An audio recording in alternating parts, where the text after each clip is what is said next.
Bad Blake is a country music singer who is completely broken. He arrives in a town in his red car. Blake parks in front of the bowling alley, after which, he steps out to light a cigarette. He then takes out a can filled with his urine, and spills it out on the pavement, which shows that he has made a stop in a long while. He enters the bowling alley where the bartender greets Blake, who immediately gets himself a drink. He initiates a conversation with a random girl at the bar, but she annoys him with some of her comments, during which, the bartender joins them too. The bartender informs Blake that he cannot drink at the bar according to his contract signed by his manager. This agitates Blake even more, so he leaves the bar in a bizarre mood. Blake goes back to his hotel room where he lies in his bed and watches television. His relaxation is interrupted by a phone call from his manager, Jack Green. Their conversation turns into a heated argument where Blake accuses him of not bringing him good venues. In retaliation, Jack blames his client for not writing something good for such a long time. Jack adds that Blake does not write any song appealing to the youth and insinuates that his taste in music is getting old-fashioned. Blake complains to Jack about his financial condition,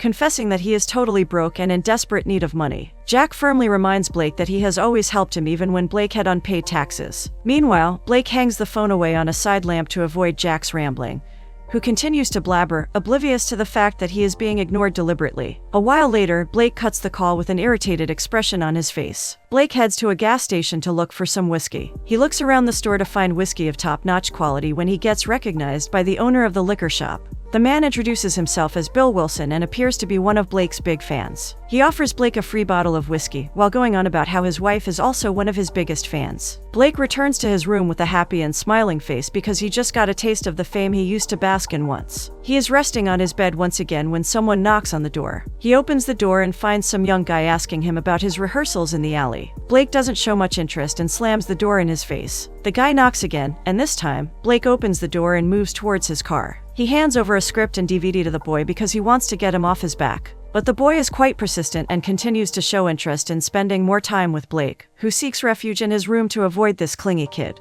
Blake arrives at the bowling alley with his guitar bag. He makes his way inside and starts his first energetic performance. The audience seems to enjoy Blake's music. After his first gig, he drinks some whiskey from his flask while sitting on a bench behind the stage. He ends his drinking break to resume playing until he feels like throwing up. Since he is about to vomit, he exits the stage in a hurry, which causes the audience to grow curious. At this point, the bartender gets tense because his reputation is at stake. Meanwhile, Blake finds the nearest trash can and pukes his guts out in it. He comes back and carries on with his performance in no time, and even gets the crowd involved. Despite his drinking accident in the middle, his performance ends well with a cheerful response from the audience. The next morning, Blake finds himself in a hotel room as he spent the night with a random woman from the bar last night.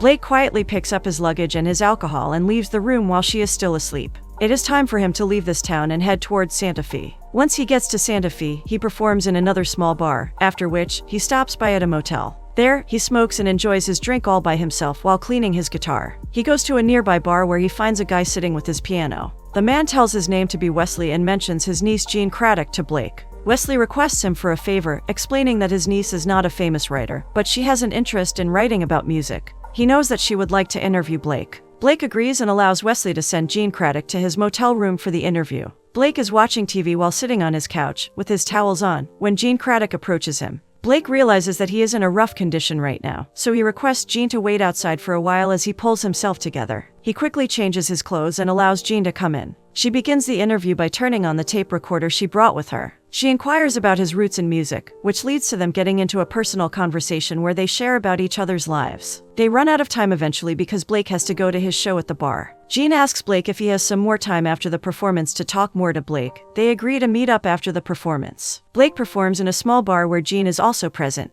She captures Blake's pictures and records his performance. After Blake's performance, a girl comes and initiates a chat with him. She introduces herself as Anne and tries to flirt with him. Blake notices Jean giving them a side eye and remembers that he has made a commitment to give time to Jean. Anne invites Blake over to her place for a late-night dinner, but he refuses, leaving her with a kiss on her cheek. Then he gets back up on the stage to continue his music performance. Blake ends up back in his room with Jean, who sits on the sofa with him. She starts to drink with him as they continue their old conversation about Blake's songs and shows. Later, Jean questions Blake about Tommy, but he intends to change the topic of discussion. Blake does not want to talk about Tommy, and his gestures show his developing interest towards Jean. She mentions her son to Blake and informs him that she must leave now. He realizes that he is falling for her, so he invites her to another one of his upcoming shows. Jean passes him a warm smile and leaves his room. and he is again left alone to sit in his own company. The next evening, Jack calls Blake and informs him about a major show that he has planned for him in Houston. Blake can't believe this news because this means he now has an opportunity to perform in front of 4,000 people as his audience. But his expressions take a downturn as soon as Jack brings up Tommy. Blake learns that he has to open the show for Tommy, so he refuses due to his past grudges. He makes it very clear that he never wants to see Tommy again, but Jack tries to convince him. Jack pressures Blake to quickly give him an answer, so he eventually agrees to perform due to Jack's persuasion. It also doesn't help that he is in dire need of money and has no other better options right now. Blake stages another show at the same small bar where he performs with full enthusiasm and zeal. Everyone enjoys his music and dances to it as the bar is filled with an air of joy and happiness. Blake gets so excited that he jumps down from the stage and starts dancing with a woman from the audience. After having his fun, he gets back to the stage and hangs his guitar back up, continuing his song. His eyes continuously search for Jean in the audience, but it seems like she did not show up to his show after all. Unable to wait for her to make the move, he heads to her house and waits outside in his car while having a cigarette. Jean arrives in a taxi and she rushes towards her home. He notices her and whistles in her direction to get her attention. She observes that he has been waiting for her and apologizes for not being able to make it to his show. She clarifies that she was with her son, after which he asks her out for a drive. Soon afterward, they end up in bed kissing and making love. He grabs her and wraps her in his arms lovingly as they cuddle and giggle. They end up spending the whole night together. The next morning, Blake meets her son at the breakfast table. He puts his efforts into getting along well with her son. He even tries to start a conversation with the child and feeds him breakfast with his own hands. They develop a friendly bond in no time as they start to enjoy each other's company, giggling and laughing. Jean joins them along and also has a good time with this wonderful man, who is treating her son so well. After finishing breakfast, she goes to see off Blake as he is leaving for his show in Houston, and gives him a goodbye kiss. As his car drives away towards Houston, Blake feels optimistic about his life after a long time. When he reaches the venue for his show, he meets a guy named Ralphie. The DJ of the show also joins them after welcoming Blake. Ralphie introduces him to other members of the band that he will be performing with. They do band rehearsals together for that night's show, after which, the group heads out for an evening meal to a nearby restaurant.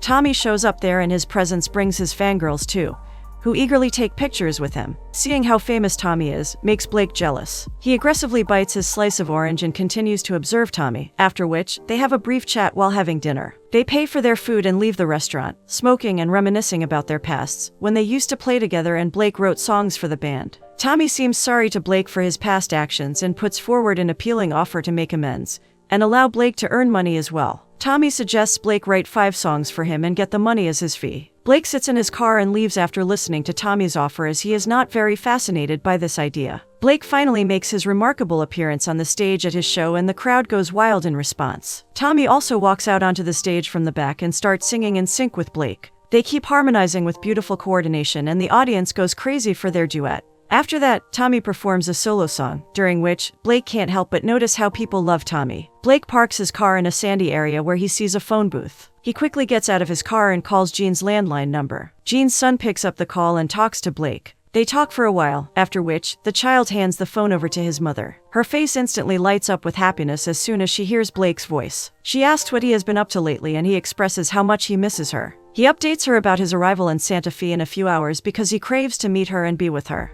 But it turns out that fate has other plans, as Blake accidentally falls asleep while driving to Santa Fe and crashes his car on the roadside. He faints due to bleeding profusely from his head injury. Thankfully, a stranger gets there just in time to help him and takes him to the hospital. Blake comes into consciousness while lying on the hospital bed. The nurse beside him instructs him to stay still and calls the doctor. He cannot understand what happened to him until he talks to the doctor, who informs Blake that he is not in good condition. The doctor prescribed him to stop smoking and drinking to get better. Later onwards, Jean picks him up from the hospital and carries him in a wheelchair after he has gathered all of his belongings to come home. He lies in his bed depressed and plays guitar while singing a song. Jean enters and Blake questions if she recognizes this song. In response to her curiosity about the song, he reveals that he has written this song for her. This proclamation of his feelings for her turns Jean emotional. Her sentiments take over her and she starts to cry. She sadly conveys to Blake that he will forget about these precious moments while playing this song in the outer world. He signals her to get closer to him, gives her a glass of whiskey, and reassures her of his love for her. While wiping Jean's tears, he makes a promise to always remember her in the days they are spending together. His gestures are enough to show Jean that he will think of her no matter what.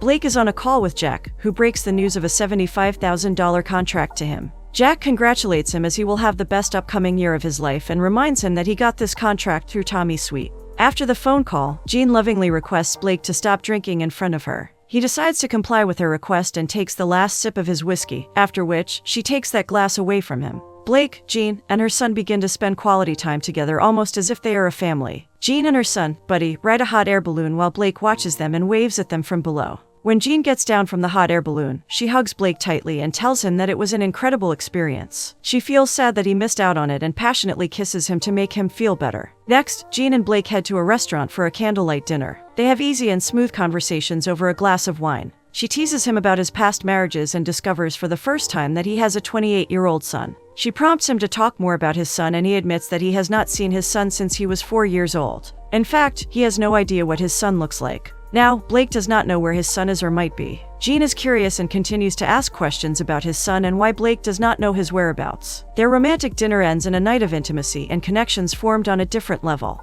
The next morning, they all sit together to have breakfast. Jean is getting late for her work and catches him up on her busy schedule. She adds that she must drop Buddy at daycare, which leads to Blake volunteering to take care of the kid. He spends time with Buddy and helps him with baking. Afterward, he takes Buddy to the park as well. When Jean returns from work, she finds the house empty and becomes anxious. At the very moment, she hears knocking on the door as Blake and Buddy are finally back from their little joyride. Jean immediately takes her son in her embrace as she was worried sick about him all this time. She offers her son some chocolates that she got for him on the way back home, while Blake goes to another room and expresses his grief by drinking. It is time for Blake to leave Houston, so Jean helps him pack up and comes to say goodbye to him. But her facial expression makes it evident that she is not ready to let him go yet. They both discuss how they can visit each other on holidays, after which, Blake gets in his car. This meeting ends with a long, loving kiss. Blake finds himself living his old isolated life again as he sits in his room playing his guitar and smoking alone. He goes to a bar to meet up with his friend, Wayne, who seems happy to see Blake after so long. Wayne orders some shots for them while Blake questions him about how he has been doing lately in life and his business. Wayne mentions the ups and downs he had in his business in the last years while also bringing up Blake's tough journey. He refuses to let Blake drink another shot in concern for his medical condition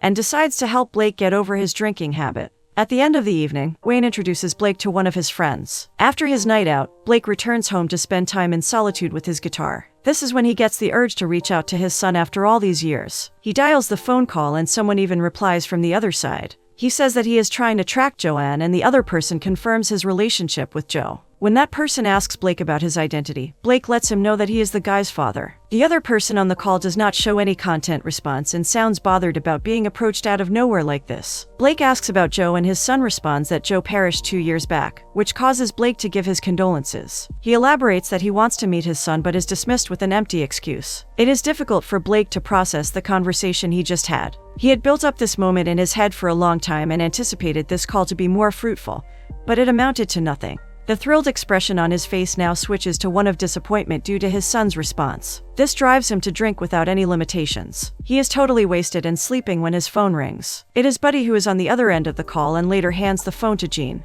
Blake comes clean to her about how reaching out to his son went down and rants about how his son has no interest in seeing him. He is still talking on the phone when he excuses himself for not feeling good and quickly rushes to the toilet. He pukes in the toilet seat and helplessly lies on the floor. Wayne arrives at that moment and instructs Blake to gather himself up and join him for a fishing trip. It turns out that Wayne's idea was really good after all, as Blake feels fresh and energetic after coming on the fishing trip.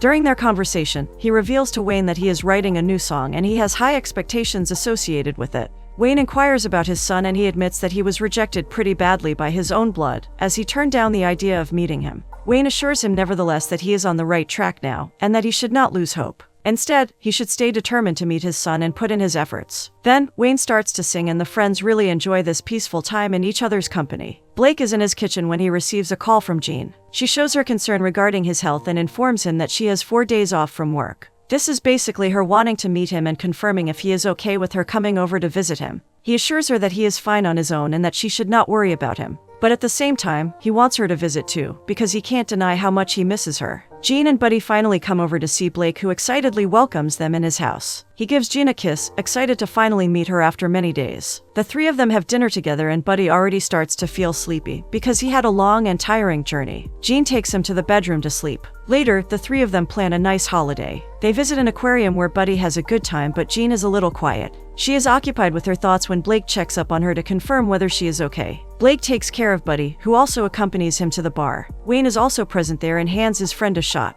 Meanwhile, Buddy goes out of sight, which Blake doesn't notice until later. He goes to check up on him and searches everywhere for the kid. But he is unable to find Buddy, so he rushes outside the bar and runs to the security guard. Blake informs the security guard that he has lost his son. The security guard asks Blake about Buddy's clothing, but Blake cannot remember what he was wearing due to being drunk and distracted. The security guard wonders how much Blake drank today. He confusingly replies and then continues to run in every direction to find Buddy. The security guard directs Blake to stay with him, but he does not listen and runs to the exit, continuing his search for Buddy. After failing miserably, he sits in a dark basement, exhausted. He heads to the police station where Jean arrives anxiously. He asks her to calm down, but she is more interested in knowing if he stopped by the bar for a drink while Buddy was still with him. He regretfully admits he did, and she turns away from him in disappointment. When he tries to comfort her, she shoves him off because she doesn't want him closer to her. The officers finally get a hold of Buddy and take him to Jean, who packs up her luggage to leave the moment she gets home. Blake tries to stop her, but she exclaims it clearly that he is not okay and that she can't tolerate such careless behavior towards her 4-year-old son. She regrets that every other man in her life does the same. She aggressively distances herself from him and leaves for Santa Fe in a taxi immediately. Blake crashes on his bed with his eyes full of tears and falls asleep with his bottle of liquor. He is still wasted when he wakes up the next morning.